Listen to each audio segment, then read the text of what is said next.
Good morning. First incident I'm going to talk about today is not in the log. It actually was on the log yesterday, but I know there have been some media inquiries about this incident, so I'll cover that today. A little after 1 p.m. on Tuesday afternoon, officers received a call from a person that was reporting that her friend had been assaulted by a family member named Nicholas, Nicholas, Adam, Adam, Sletten, Sletten, 46 years old.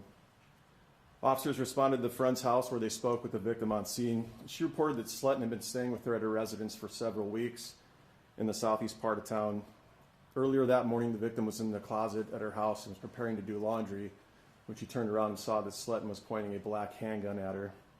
Sletten told the victim that he was going to tie her up so he could take her car and leave the residence. She reported that Sletten took off her Apple Watch and then used a rope and some shoelaces to tie her up. A short time later, he left the victim in the residence, went down to the garage, and came back up to the bedroom where she pleaded with him to please cut the ropes off and let her go. And he actually did grab a knife and cut the ropes off of her. The victim did talk to Sletten after this and agreed to drop him off at a location in rural Lincoln County. The victim reported that she drove Sletten to this location where he walked off into a cornfield and disappeared. She also reported that at the time she was driving him, and then when he left the car, that he was still armed with the handgun that he had earlier when she pointed it at him, or he pointed at her, excuse me. She returned to Sioux Falls and went back to her friend's house where the police were called, and we responded to take the report. As information developed yesterday with officers trying to locate where Sletten was at, Lincoln County Sheriff's Office became involved and also was attempting to look for Sletten as he was dropped off in rural Lincoln County at that time.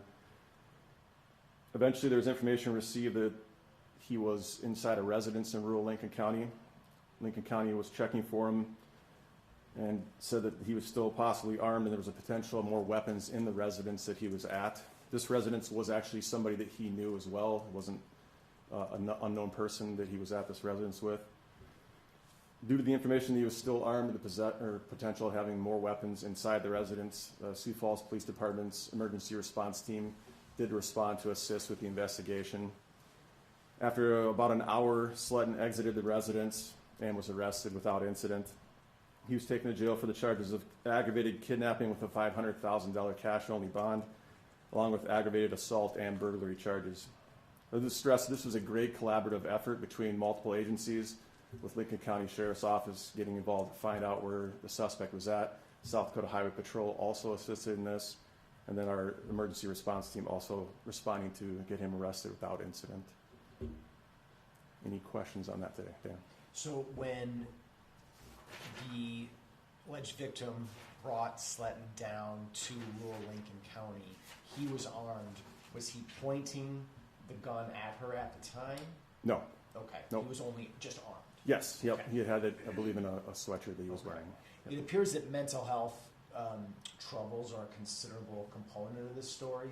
Is that fair to say? I won't comment on his mental status or anything like that at all, just the criminal part of it.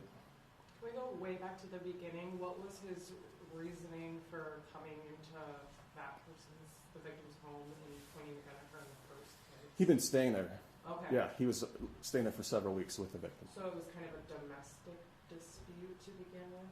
It wasn't classified as a domestic. They are of relation, but I won't go any further as to what their actually relationship is, though. They are family members, though. Okay.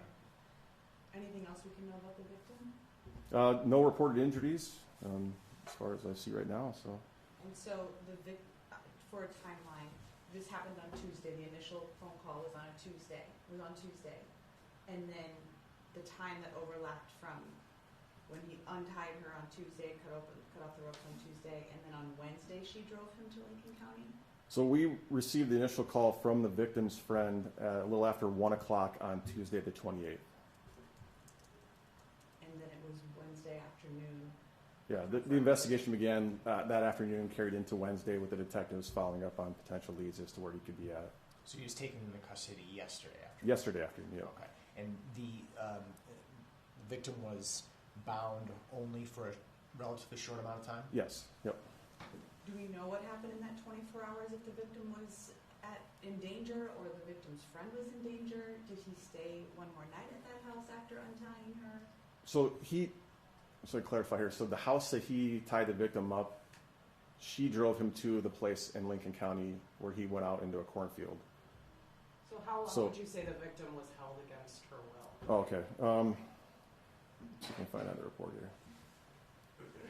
It was a short time because he had tied her up, went down to the garage. A short time later, she reported he came back up. He didn't leave the residence. She pleaded with him to be cut free, which he did comply with. Then she agreed to drive him to a place in Lincoln County. But this wasn't all right in the same hour. It all happened. Well, I mean, the report we got was a little after 1, but this is after she had got back to her friend's house.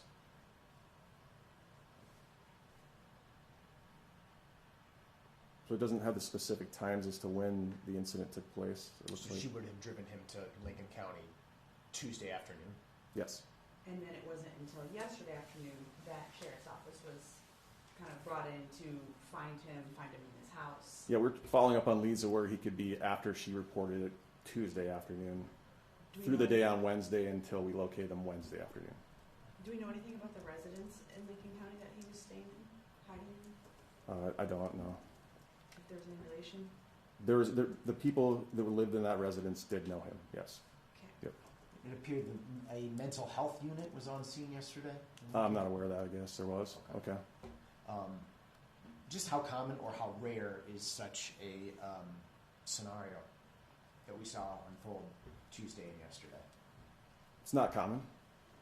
And we don't get many reports of people being tied up or then coming back and cutting people free. You know, it's definitely a unique incident for sure. It sounds like maybe the victim was cooperating in an effort to get away from suspect. Would you, from a police standpoint, say that, you know, she did the right thing and, you know, it took part in her surviving the Hmm? incident? She cooperated with what he did and assisted him with getting to a place that he wanted to go to. So yeah, she ended up being unharmed and she did the right thing. She cooperated, yes. Was the friend ever in the physical space or only reached via phone? The friend was at a totally different residence. Yep, we responded to a different residence to take the report from where this actually took place at. Okay. Was there any dispute when he was arrested? There was some, like I said, when we got there, it looked like it was a little over an hour before he came out, so there was some initial, dialogue to try to get him to exit the residence safely, but there wasn't any type of dispute or anything like that. It was, he complied and eventually exited, so. Was he armed when he exited? No. Which agency took him into custody? So we were there, I believe Lincoln County may have actually took him into custody. I have to double check on that though, but that was their jurisdiction, but eventually the charges were related to our case though, So so. he is currently committing a. Yes, yep. You probably already said that. Was the victim injured? There's no reports of hospitalized? injuries, no hospitalization, no. Same for him too. Was there any self-inflicted Nothing reported here. injuries?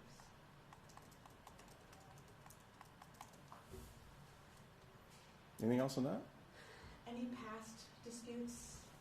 I'm seeing in the documents that there were some past disputes in years past with this family. Anything of connection?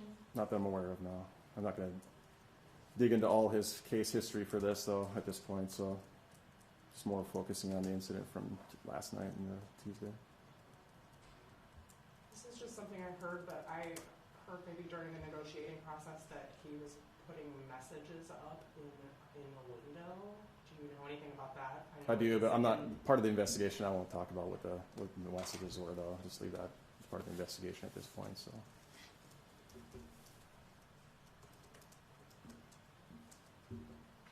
Any other questions? All right. For the log, nothing to go over today. There was one burglary, counterfeiting involving a $20 bill, standard disorderly conduct and family offense reports, frauds or identity thefts. Sex offenses were reports as well, just one stolen vehicle from the past 24 hours. And the weapons violation was involving juveniles.